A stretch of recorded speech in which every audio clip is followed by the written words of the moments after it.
I want to move on and talk about homicidal ideation. And this seems to be really taboo in our society, but I think it's worth speaking about.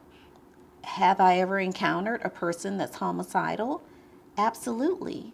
And just like suicidal ideation can be treated, homicidal ideation can be treated too, but it has to be confronted head on.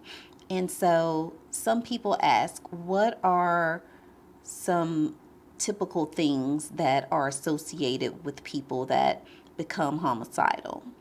Well, some conditions predispose a person to homicidal ideation, not because they're inherently bad, but because they're emotionally and mentally incapable of processing and handling negative emotions in the same way that someone else is, because they're already impaired in some way.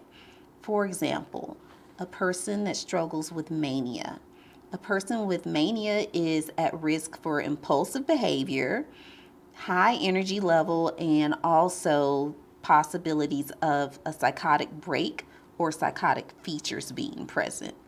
And so this predisposes a person to the likelihood of committing a homicide simply because those regulatory functions that work for most people do not work for them.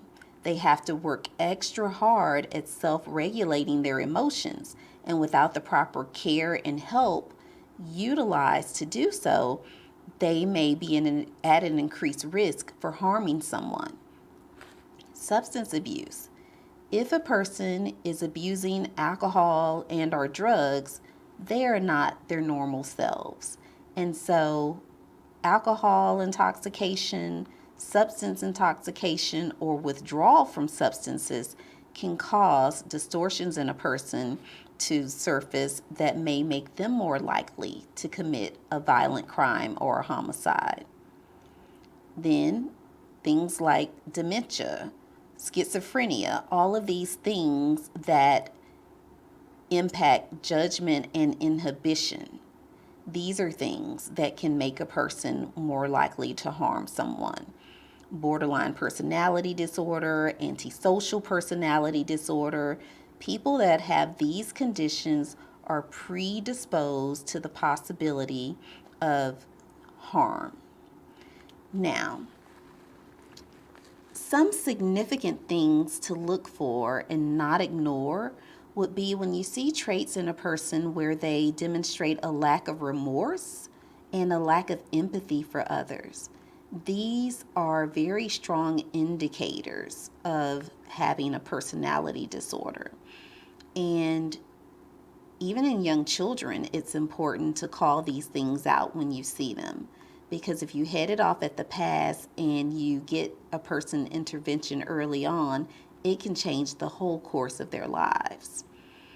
Now, as a therapist, people often ask me, well, doesn't it feel weird if you have to confront someone or talk to them about being homicidal? And my answer to that is absolutely not. It doesn't, because with therapy, you have what's called unconditional positive regard. And so that means that any client that sits down in front of me, I am so grateful for them giving me the opportunity to help facilitate healing in their lives that I would not dare judge them. And I also know that it's not necessarily the worst person on earth that ends up taking a person's life. There are some people living among us every day that we have everyday encounters with that are criminals. They will never see the inside of a jail cell. They will never be arrested. They will never do anything because they have their criminality under control.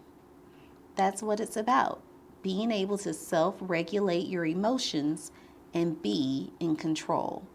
And so when I have a client that I believe has the characteristics of homicidal ideation or homicidal tendencies, I am very upfront and direct.